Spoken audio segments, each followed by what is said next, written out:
The John Lebang Show has been known to make people laugh, sing, think, scream, throw things in rage, and generally lose their minds. Listener discretion is advised.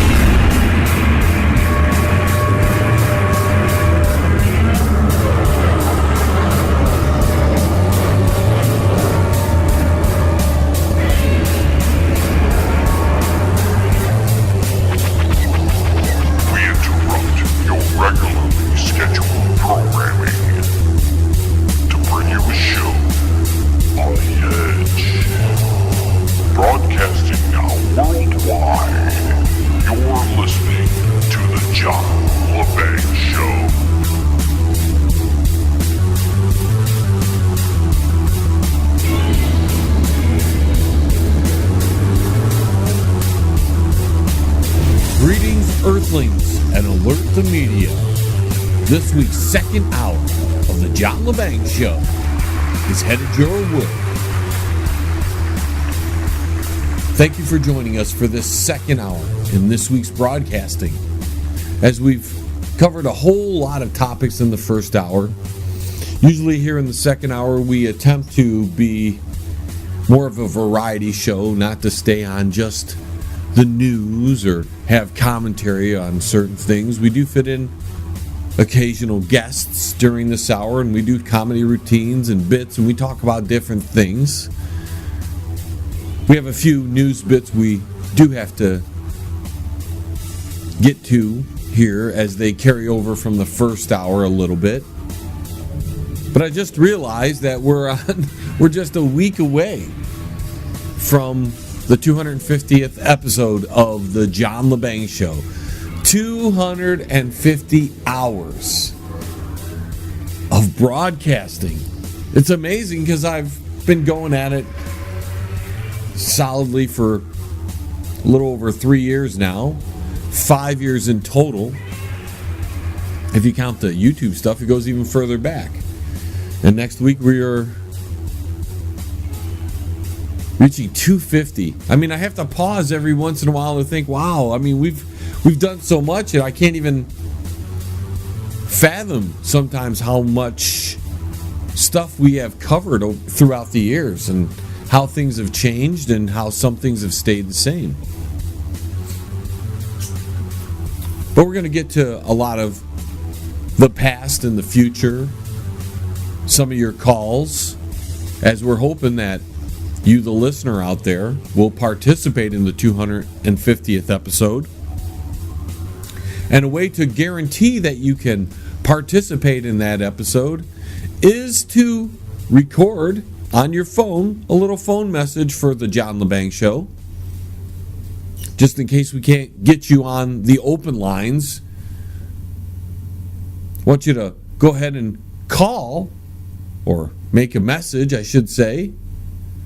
We want you to make a message on your smartphone, giving us your name, the place you are calling from, and then one question that you would like to ask myself, or a question that you might like to ask one of the many characters that are part of the John Lebang Show, part of the Banger universe.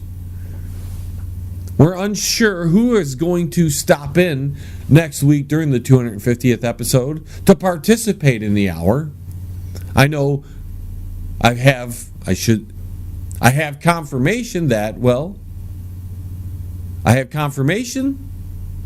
that many of the characters will be at least calling in, at least giving us their 2 cents worth over the phone system. So with that being said, we want you out there to go ahead and make us a phone message stating your name, your location, and one question for the John Lebang Show. And those will be played on the air, and I will answer them as they are played. So there'll be no pre-recording of all this, no me taking the time to get the perfect answer written out and all scripted for you.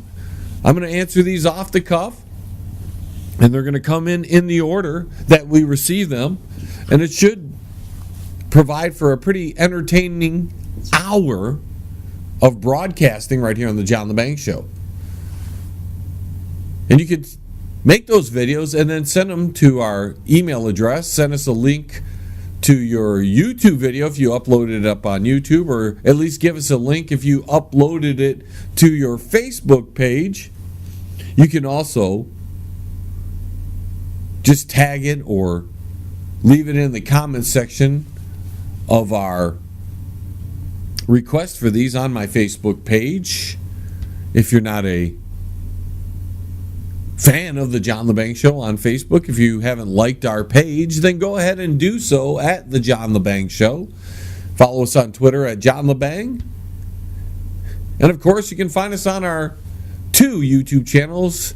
One is the John Lebang Show, and the other one is Banger Incorporated. Also, you can do that at the website. Go to our website, www.jlebang.com, to send us those videos. So I guess we should hit some of the important subjects, the subjects that carry over from last hour, before we interject some new information, some new subjects into the fray. And first of which is a little bit more Hillary news, as the FBI is now giving Congress a bunch of information, a bunch of files on Hillary Clinton. And what is going to come of that, we don't know exactly, but I'm sure we're going to find out at least a little bit of it. And if anything is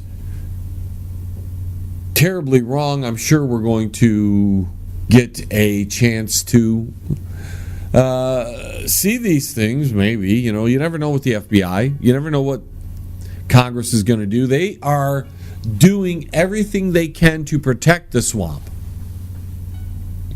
At least the establishment types in the Republican leadership, as well as the Democrat leadership.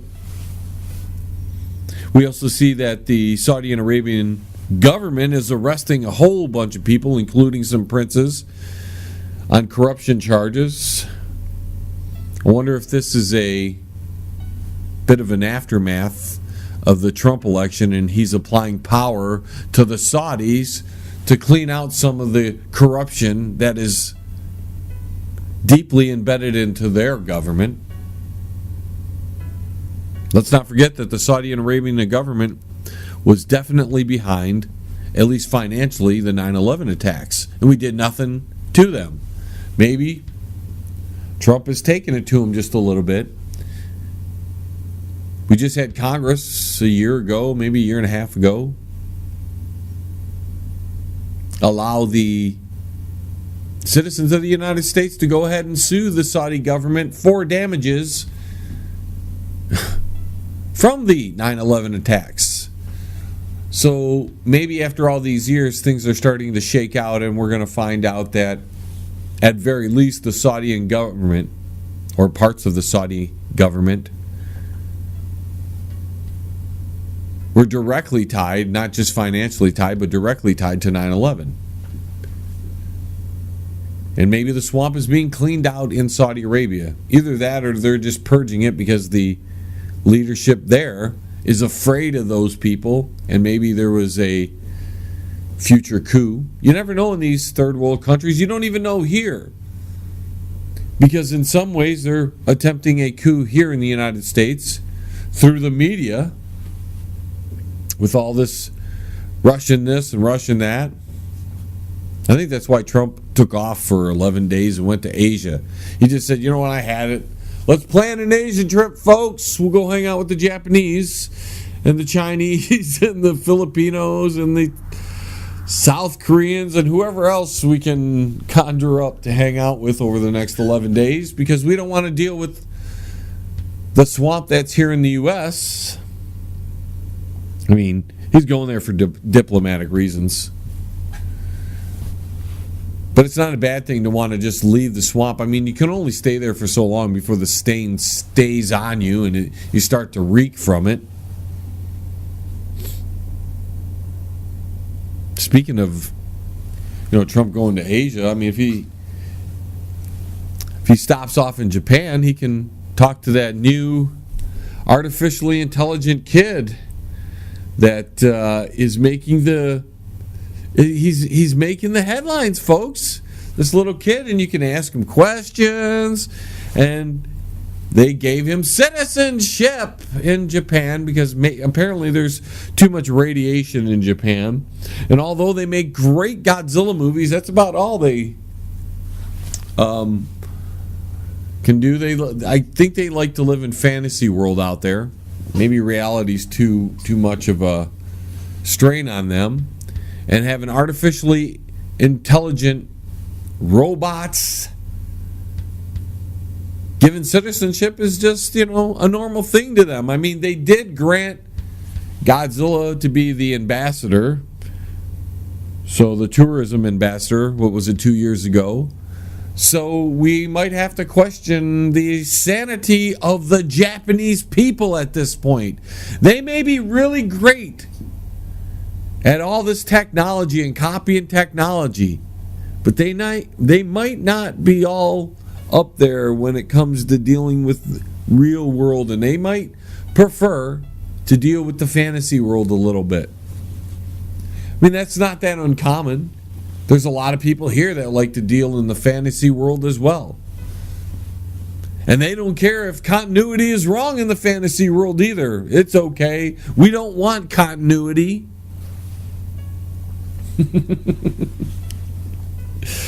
Later on, we're going to give you a small spoiler-free, hopefully, review of Thor Ragnarok. I went and seen it on Thursday with my sister and my niece.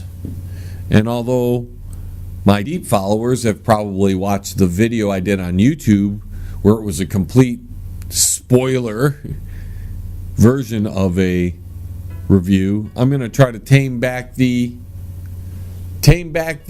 spoilers a little bit and give you a honest opinion of what I thought about the movie without delving too deep into the content of the movie and ruining anything for you who might want to go and see it. So stay tuned for that a little bit later.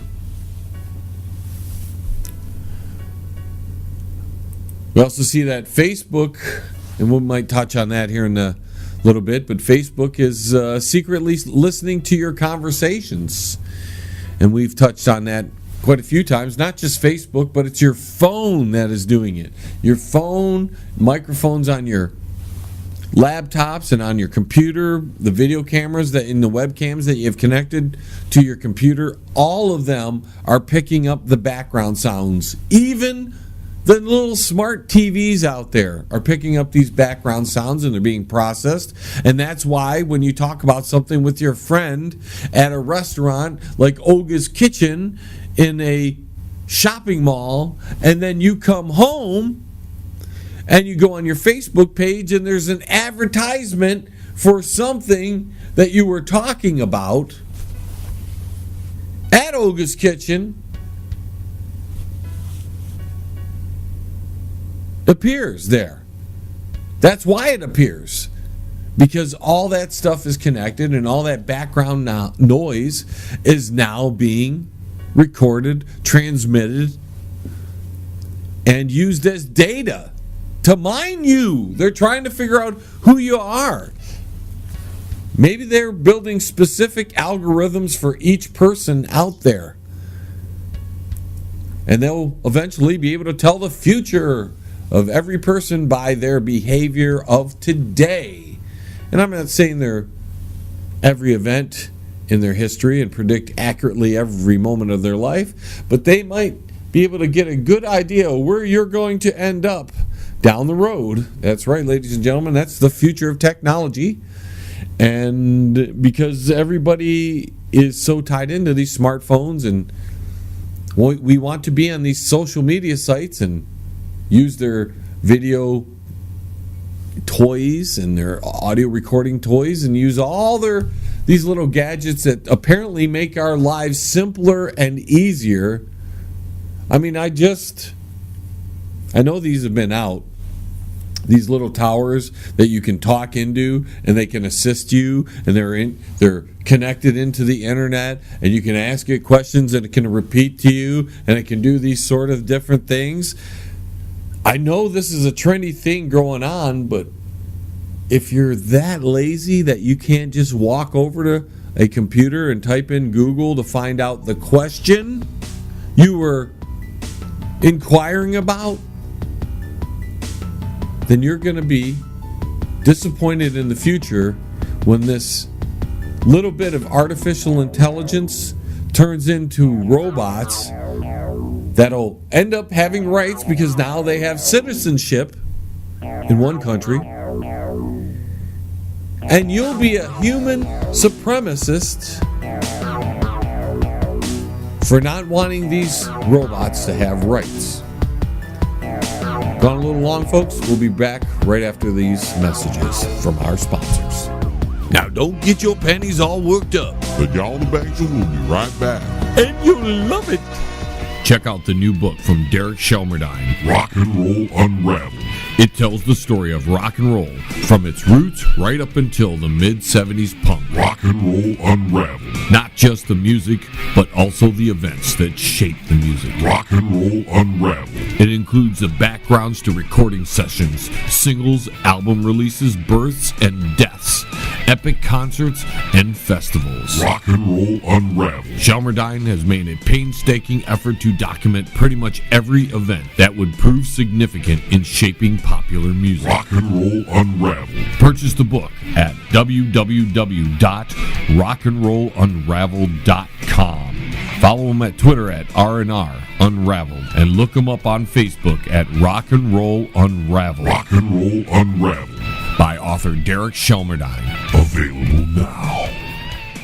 You're listening to the John Lebang Show. It's a hell of a good time, isn't it? And welcome back, ladies and gentlemen. Hope you're doing well. Tell you, I'm a little less peppy than I was in the first hour. I lost a little energy in between hours or something here. Blew my wad, so to speak, in the first hour. You know, I got the numbers in for the radio broadcast over the past month, and I have to say the numbers are doing so well again. And I know nobody else is going to talk about it, so I have to talk about it. But I'm truly amazed at the number of people who are tuning into this broadcast, because one, I never thought that there would be that many people who would want to listen to me. I always had aspirations and goals to, do very well in this business. And when I started on YouTube, I wanted to have a big YouTube channel, and that went well for a few years until I kind of made enemies with YouTube. But this transformation into radio, I did it because I was, okay, let's do this. Let's see what can happen. And I wanted to express my opinions and, just have a little fun. And here we are, getting the numbers in. And I'm not blowing away the big name guys out there. But when you compare me to what my peers are doing, I'm doing rather well. Just about every station I'm on, I'm in their top 10 broadcast or shows on their station. On a majority of them, I'm number 1, 2, or 3 on their station. And the numbers are pretty good comparatively. But it's not like, terrestrial radio where you could end up getting a couple million people per broadcast. It's not that way on internet radio. And you get studies here. I've seen the studies where there's more people listening to internet radio today than there are people listening to terrestrial radio. And that number's a little skewed. The people on on the internet here like to believe that and like to think, oh, it's doing great and it's doing really well. And it is, except when you take into consideration that each market usually has anywhere from 50 to 90 stations. And the internet market has literally tens of thousands, if not hundreds of thousands of shows carried in different countries from all over the place with different agendas and different themes, and they all cover different subjects. A lot of them play commercial music, and a lot play independent music, and a lot of do talk and do comedy and weird news and all this other stuff. But none of those stations are rocking in what an average terrestrial station does. So when you look at the market for internet radio, you really have to take in the top 50 to 90 internet radio stations out there. And as a presenter or a host of a show here on the internet, you look at it all and you go, okay, am I on any of those top 50 to 90 stations? The banger can say yes. Most of the other talk shows or radio shows that I'm friends with or affiliated with or that are my peers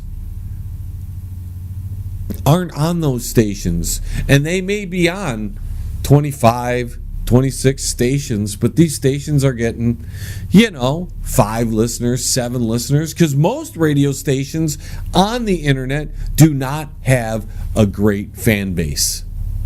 It's not their fault. There are just so many options when it comes to the internet radio market. It's not like when you're driving down the road in your SUV and you're in your city and you're picking up whatever stations are in that market. You just tune into that. When it comes to this internet radio, there's so much to go through. Finding a show is like a needle in a haystack. So unless you're promoting the living crap out of your show, unless you're getting your show on every form of social media, everything that you can get your hands in, you can get other people sharing your stuff, and you can get other people talking about your stuff, and then if you can get lucky and have one of the larger internet radio stations out there pick you up, then you're doing great. I mean, we're on a couple pretty big internet radio stations out there. But even when one station brings in 15 or 16,000 listeners a month for the John Lebang Show, that's really good for an internet radio station, but that's still not in the top 50 stations in the market. And we just happen to be, thankfully enough, be on Bubba Army Radio, which allows me to get my message across, allows me to perform for a larger audience than most of my peers, my competitors, whatever you want to call it. See, if you talk to people, I'm either their competitor, their peer, or their friend, depending on where they're coming from as far as how they view my show versus what their show is doing. Got Andre over there, the electric radio show. Those guys, I mean, Andre, I just met him, I don't know, within the last year, and he's been great, and he's been, I mean, one of the more supportive guys that is from another radio show. I mean, he keeps telling me every time I got something good to tell people about on my show, he's not only publicly cheering me on, then he comes in, gives me a nice little private message saying, dude, man, you're doing great, dude. And we're trying to do what you're doing. It kind of feels good to be, I don't want to be called a leader, but to be one of the few on my level to been able to move to the next step of internet radio broadcasting, where we're on an actual large radio station that brings in, at least for the station, they bring in like 4.3 million listeners a week. I don't get that kind of numbers, but that's okay. I'm not the big name on that station. In fact, I'm one of the low guys on that station. But I'm just humbled to be on that station and to be in a time slot that is perfectly viable for me to grow a great audience. But when you look at the rest of the stations out there, and this is not putting them down, because they're doing what they can. I mean, most of them are. Some of them that I've been affiliated with in the past and are really lazy about their station, and there's a reason their station is not growing anymore or is losing listenership. I just had a parting with a station about 3 or 4 months ago. They had 15 stations under their belt, and they were dragging in 1 or 2 listeners per station. So they were oversaturating the airwaves with their broadcasts, but they were getting nobody listening to them. And that's because, they would primarily promote on Facebook, and that was it. A little Twitter, a little Facebook, and that's it. And you can't do that. In fact, the way these social media things go now, your message doesn't get out unless you pay Facebook, unless you get an ad on YouTube. So you can draw people to your site, your website, your social media.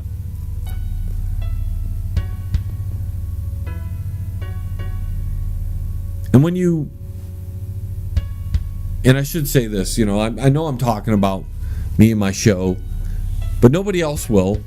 And nobody else will give me a little bit of pat on the back for actually achieving a great deal of things in the last 2 years.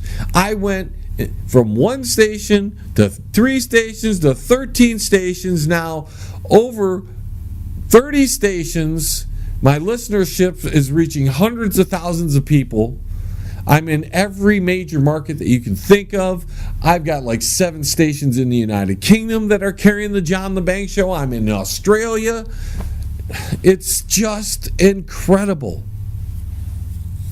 And I'm on a major internet radio station called Bubba Army Radio.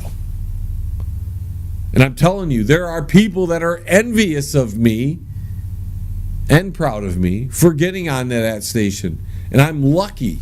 I'm lucky to be broadcast on that fabulous station. In fact, I'm, for the most part, lucky to be carried by all the networks that carry my show. I'm humbled that many people think that I provide a quality broadcast that is worthy of the airtime they give me. And I get great support by a lot of the owners and station managers from all these stations. I could sit here and name every single one of them, and maybe we'll do some of that next week at our 250th episode. But when I'm seeing that my numbers are smashing what I did just a few years ago. We're talking a few years ago, I was lucky to get a couple hundred people listening to me. If I got 1,000 people a month listening to me, that was a major accomplishment. And now I've got 100 times that listening to me. From all over the planet, maybe out into the solar system. There may be people, aliens that is, from Mars and Jupiter and wherever else they may preside, listening to me. Aliens from Andromeda who are traveling here to take over the planet can hear me. I'm probably the reason why they're coming here, to kill us.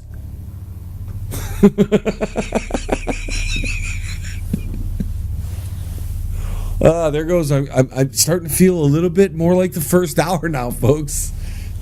The juices are flowing again. I might have had a little lull there. My sugar might have been low or something. But now I'm feeling a little more pumped up, ready to go. And we're almost against the break. Doesn't that always happen? I get fully in stride. I get going. I get that chugging going. I'm running down the track. Takes a while, and then I get the full speed going, and then there's a break. And I got to stop. And I'm like, I would just like to just keep talking, but I can't because we've got to pay some bills. Please check out our sponsors because they support the John Lebang Show, and by supporting them, you are also supporting the John Lebang Show. Don't go anywhere, folks. We got more on the flip side of this. Stay tuned. Smoke them if you got them. Because the John Lebang Show will be right back After this. That's guaranteed. Yes. If you are elderly, disabled, receiving SSI or Medicaid, and you have a medical need or require assistance with daily housework, shopping, grooming, medication, you may qualify for housekeeping at no cost. Call now. VIP Home Healthcare, 248-579-3805. VIP Home Healthcare, there when you need them. That's 248-579-3805. And I'd like to welcome our new sponsor, Pane in the Glass, commercial and residential window cleaning for a beautiful sparkling shine that's crystal clear. Call Pane in the Glass Window Cleaning. You can find them on Facebook at Pane in the Glass. Hey, man, it's at the bottom of the hour, man. Do you know where your kids are, man?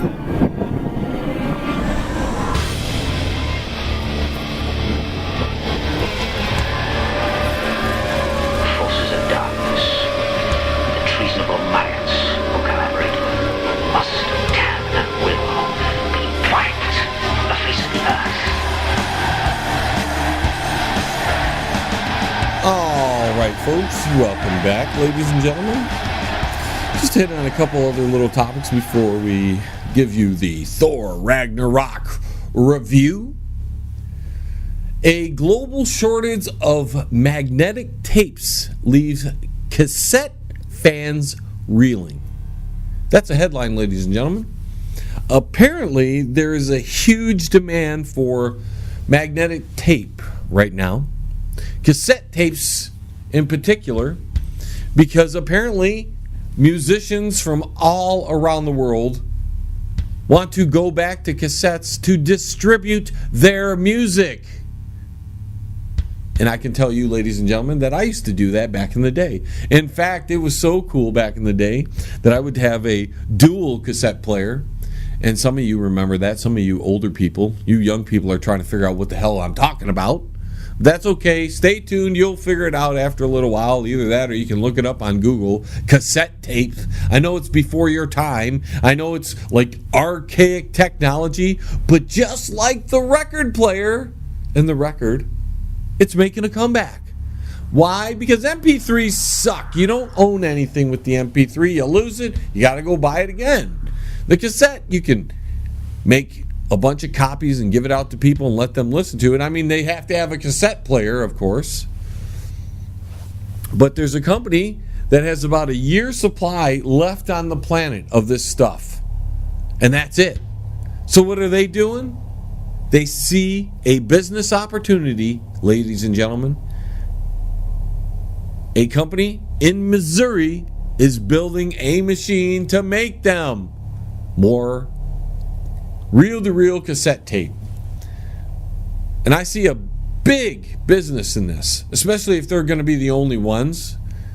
But if they could expand into half-inch and quarter-inch and all the other sizes that you could go back to some of the reel-to-reel recordings, again, the young folk out there are going to think this is old technology and it's not any good.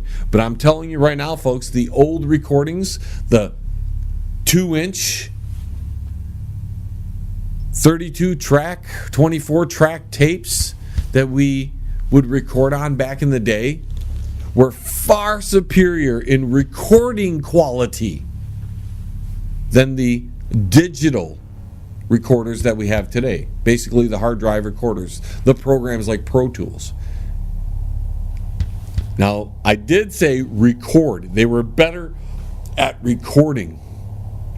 They left the music with a warmth that was something natural versus the digital of today, which leaves it very sterile. And it's just a digital copy versus capturing the actual sound and warmth of the instruments. And still, there are people who will record on 24-track tape, 2-inch, reel-to-reel, and then transfer it over because, in all honesty, digital is far superior when it comes to editing. In fact, it is so far superior that you can do all kinds of extra takes and throw things in there that you didn't want in there, change things up with the digital that you just couldn't do with the reel-to-reel, the tapes. Now, back in the day, we had some real masters that could get out there and splice these tapes in certain ways and make everything, just be perfect. But we don't have to do that anymore. I remember during my second album, we were fiddling with the reel-to-reel tape, and we would slow the tape motion down just a little bit so it would capture the sound a little differently. It'd be like a warping in the sound. We would just lightly touch the tape just a little bit, and it would cause this warping sound that you can't create. I don't care with any digital programming out there. And there are some really great advancements with the advent of Pro Tools and all the plugins that come with it. They even have programs that try to emulate the tape sound, the tape recording, because it was much better to record on reel-to-reel. And I was one of the lucky people who have had the opportunity to both deal in reel-to-reel and digital. And I even had one of the in-betweens, the ADAT, which is like digital tape. So I've seen and experienced the change in the music industry and the change in how to record music. And I have to admit, it is much nicer to have tape to record on.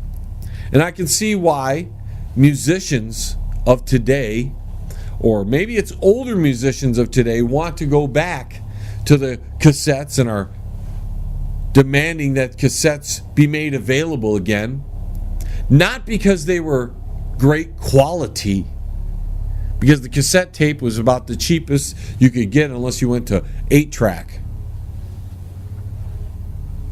But you could get it out to people. With an MP3, you send it to people, they may not listen to it. Back in the day, if you gave somebody a cassette, they'd throw it in their cassette player. The only problem I see with the whole thing is that not a lot of people have cassette players right now. But maybe that'll make a comeback because of maybe the Guardians of the Galaxy will get Walkmans back in the spotlight, and we'll be able to go down there and get ourselves a Sony Walkman, and it'll last for 3 weeks instead of 2 weeks this time, and it'll wait for a month before it eats your tape. I don't know. But I found that a little story that interested me. It gave me an opportunity to tell you a little story.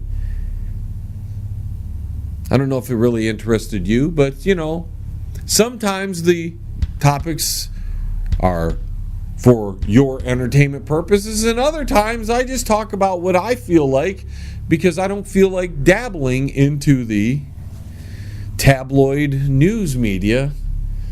And, I could just read you off the headlines if you really want. We can do that. But none of it interests me. Let's read some of the headlines for you. Who wants to supply China's secret surveillance state? Well, big deal, right? Clarence Thomas, my job was worth The struggle. Ooh. Breaking news. CIA releases hundreds of thousands of documents on JFK. Find out that in the JFK documents that Martin Luther King might have been a pervert. I have a dream. Those are so sexy of headlines. I'm sure that's what you want to talk about, but I just don't feel like it. It's not interesting right now to me. I gave you a lot of that in the first hour. Man, I was snarky as heck too in the first hour. I got a little bit that back, and then I dropped down a little bit. I'm like, this is an hour where I'm got some high speeds and some low speeds, and I'm just trying to figure my way through the hour right now. That's what I'm trying to do. Have myself a little coffee before we keep going, you know. Now, does it surprise you that the FBI documents, the secret sealed documents for JFK, held a bunch of information not relating to JFK at all? And why they were hiding that documentation, why it was relevant to the JFK case, we probably will never know. But does it surprise you that Martin Luther King might have been a perv and liked lots of women? Doesn't surprise me. He was out there just like everybody else, and I know he's a sacred person to some people. And he did some great things, and he was down for the struggle and all that. I get it. Not disparaging Mr. Martin Luther King. He had his place in history. People have bastardized what he did and have taken what he did and went to some far extreme place now to where not even close to what the meaning of MLK expressed to us. Nope, it's a whole new world out there where instead of Martin Luther King, we're listening to Black Lives Matter. And Martin Luther King was telling you to strive above everything. Black Lives Matter says it's unfair. Everything's unfair. And we need to do something about it. Protest and damage things. Notice the media coverage hasn't done a whole lot about the Antifada. Antifa. The Antifada, my little term for them, sometimes confuses people. So let me get it right. It's Antifa. It's like the Donna Brazier. I know it's Donna Brazil. Okay, I know it. I like saying Donna Brazier. I make names up for people. Harvey, touch me all over. Colonel Bernie Sanders. That's what I do here. I make up nicknames for people. Hillary, the Wicked Witch of the West.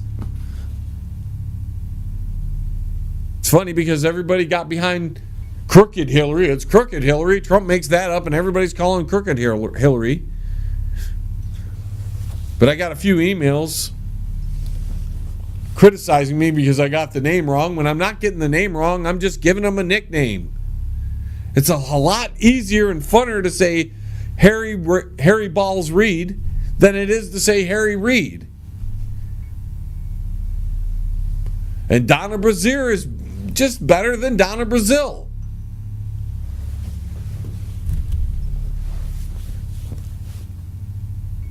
I mean, I have to give you some kind of comedy and something to enjoy around here, because if I keep talking about these politicians all the time, you're going to get bored. So we have to give them nicknames to make it more interesting.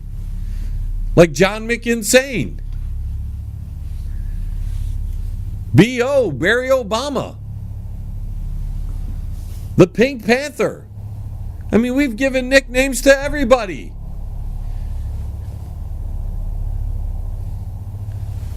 And yet, because some people think I don't know how to pronounce a person's name, they give me crap in an email. Oh, it's Brazil, not Brazier. Oh, big deal. I was making fun. I was making up a nickname. That's what we do here on the John Lebang Show. You think we're all going to sit here and bore you to death? Hey, Donna Brazil. Donna Brazil. Like you even care about this stupid woman. Most people don't care about her name, so when I call her Donna Brazier, at least they get us a little chuckle out of the deal.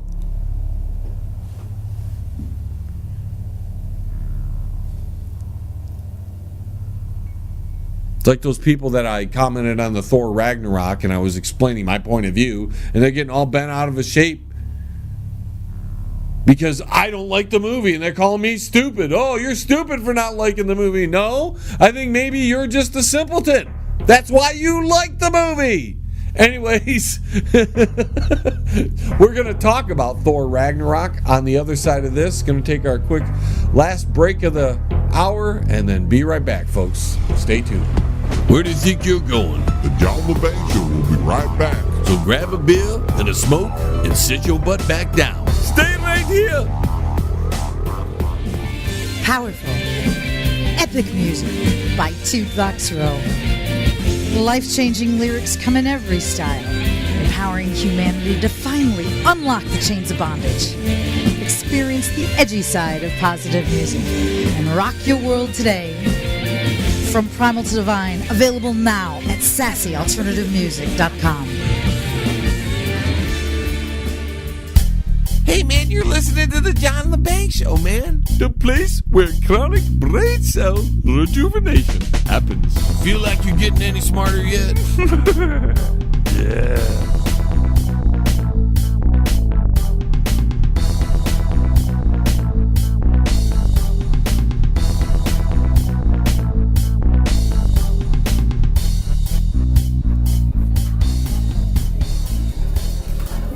Well, that was disappointing.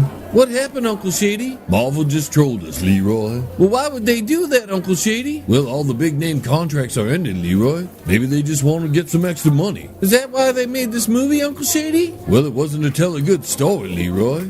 I know, Uncle Shady. I don't understand what was going on. That was the point, Leroy. They kept you so busy with the visuals that you didn't realize that they handed you a piece of turd. Well, how did she break his hammer, Uncle Shady? I don't know, Leroy. She's a bitch. I don't understand, Uncle Shady. Listen, when women are mad and you piss them off, they break things. But how'd she break the hammer, Uncle Shady? Have you ever seen a conniption before? No, Uncle Shady. Well, then you don't understand the power of the conniption. I don't understand how she got there, Uncle Shady. Well, Odin disappeared. But why did he disappear? I don't know, because his contract ran out or something. What do you mean, Uncle Shady? Well, sometimes their contract runs out, and they just have to figure a way to get rid of a character. So they just let him dissolve into the air? I don't know if that's dissolving, Leroy, but it was stupid. Can I ask you another question, Uncle Shady? Go ahead, Leroy. How did the Hulk get on Sakaar, Uncle Shady? I don't know, he's the Hulk. Maybe he was there on vacation. But that doesn't make sense, Uncle Shady.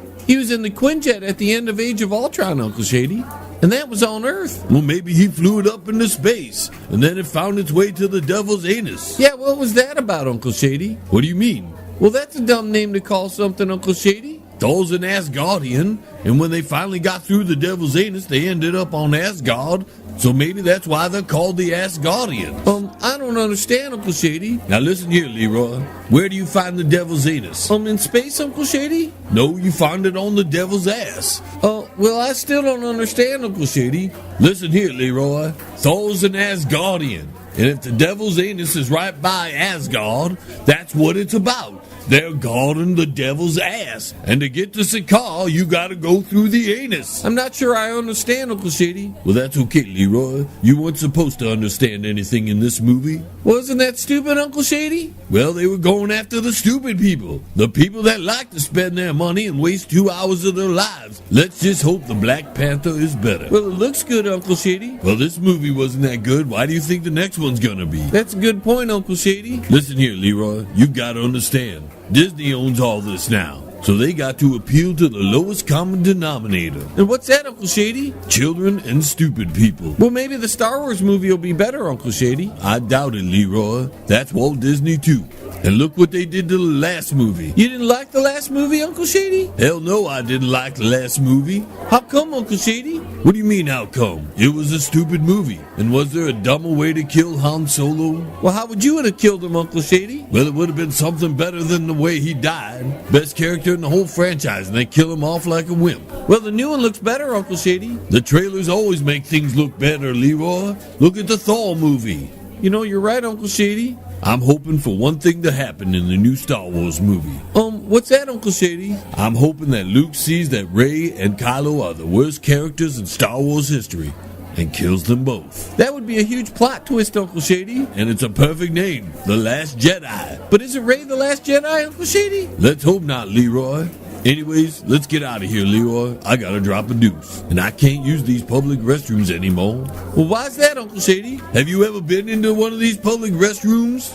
They make all the urinals for midgets. And when I'm standing there, my schmeckle's hanging above the urinal, everybody can see what's going on. So I'd rather do it at home. All right, Uncle Shady. If you want to contact the John Lebang Show, feel free to send an email to jlebang@live.com. And if you're on Twitter, look him up at John Lebang. And don't forget to go to his Facebook page at The John Lebang Show. Now here's John. But I don't want to talk about the movie that we just went and seen. My sister, myself, my niece, and that was Thor Ragnarok. Now I'm going to attempt to not give you any spoilers to the movie. But I am going to dissect the movie the best I can and give you my analysis of the movie, my review of the movie. So here we go. Thor's in one of his monologue modes. It's funny. I don't like to toot my horn, folks, but every time I put out a special and then a Marvel comes out after the fact, there's a lot of similarities in what they were doing and how mine turned out. Mine's usually first, and we had Shady monologuing at the beginning of Shady and the Mystery Freaks, and here we got Thor monologuing at the beginning, making some offhanded jokes. Thor just doesn't seem like Thor in this movie. Something happened between Age of Ultron and this movie because Thor is not as Thorish. Now, the advent of Surtur, although it was just a cameo, a couple cameos of Surtur, you barely get any of him. You look at the movie and you're like, okay, they got Surtur, they got Hela, Phineas Wolf, Hulk, Thor, Valkyrie, Loki, Heimdall, Odin, Doctor Strange. You're thinking this is going to be a movie of great dialogue, good action, and it's going to be a serious movie, right? No, it turns out to be it's a comedy where all these great characters, even the Warrior 3 were there. All these great characters were basically given small cameos. The excursion onto Sakaar where they found Hulk, and obviously I can't figure out how Hulk got there. There was a very piss poor explanation on how Hulk got to Sakaar. I'm still questioning that one. But Hulk's there randomly, the butthole of the universe, and Thor just happens to end up there as well. The little skirmish between Thor and Hulk was lackluster at best. To be honest with you, the battle between the Hulkbuster and the Hulk during Avengers was far superior to the Hulk vs. Thor battle. The Thor vs. Captain America Iron Man fight was much more spectacular than any of the fights between Thor and the Hulk or Thor and Hela. Literally, the fights between Thor and Hela were very, very minute. They overpowered Hela to the point where nobody could compete with her, so when the fighting happened, there was no emotion involved. You just waited for her to wipe everybody out. It was like, okay, give us 3 minutes of wiping people out, She'd get stabbed and wouldn't she'd just be like, oh, well, I'm going to kill you. So in a movie that's filled with cameos, the one thing that stands out is they did not follow the script as far as the dialogue is concerned. Even Taika Waititi, mentioned that in a recent video. It is probably the most simple way you could ever shoot. Some would call it the laziest way. But here's the thing with these characters, they've got a very strong and long arc over the 3 movies, and what we're trying to do here is to try and break them apart. This is actually really important for Thor's character, who now is given up on trying to save Loki, and now he's letting Loki go. This basically was one of the simpler things to shoot, and you'll be so amazed to hear this, but this was shot on a blue screen. So all of the stuff here behind them isn't real. No, it doesn't exist. The only real things that we shot is this guy and this guy. The key to this was pace. It's one of the few scenes that we didn't improvise. We stuck mainly to the script, and the direction I gave to them was stand still and know your lines and say them fast. Hey, let's do good. You see, they ad-libbed the entire movie. Now, they'll give you the reasons why they did it. Probably because they didn't know what to do with the Thor character, and the actors probably, in my humble opinion, and I'm speaking more about Thor and the core actors, because I think Cate Blanchett did a magnificent job with what they gave her. They didn't give her much, but she did a great job with it. The guy who played Scourge, I mean, I don't even know why the guy was there, except just to fill a little Easter egg, hint little role that was in the Thor comics way back in the day. Same with Surtur. Surtur was in there. You know, we're seeing these trailers with... See, and I don't want to ruin it. I don't want to ruin it for you. But all the cool battles you see in the trailer, they don't end up as cool in the movie as you think they're going to end up. In fact, the battle scenes were poorly written out. And I don't even think they worked on the choreographing of it all. And it's a real shame, because this had the opportunity to set up Infinity War just amazingly. And what it ended up happening is it turned into a Bill and Ted adventure that the name of the movie, Ragnarok, and what happened inside the movie didn't coincide. I mean, Ragnarok happened, but it was pretty lackluster in how it happened. And when the majority of the movie has Thor and the Hulk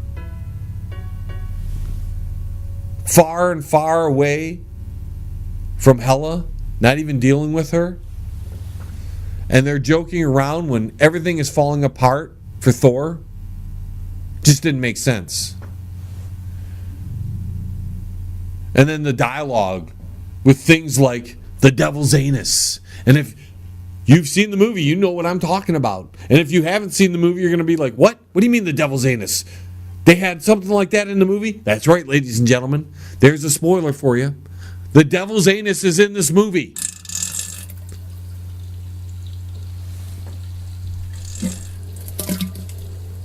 And because of that fact, it really made the movie not so good.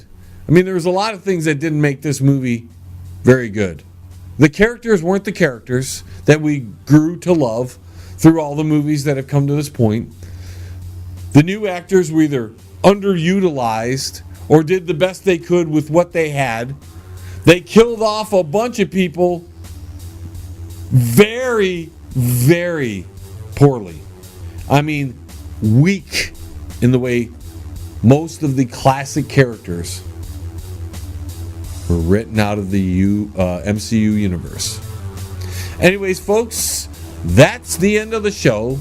I'd like to thank all of our affiliate stations for carrying the John Lebang Show.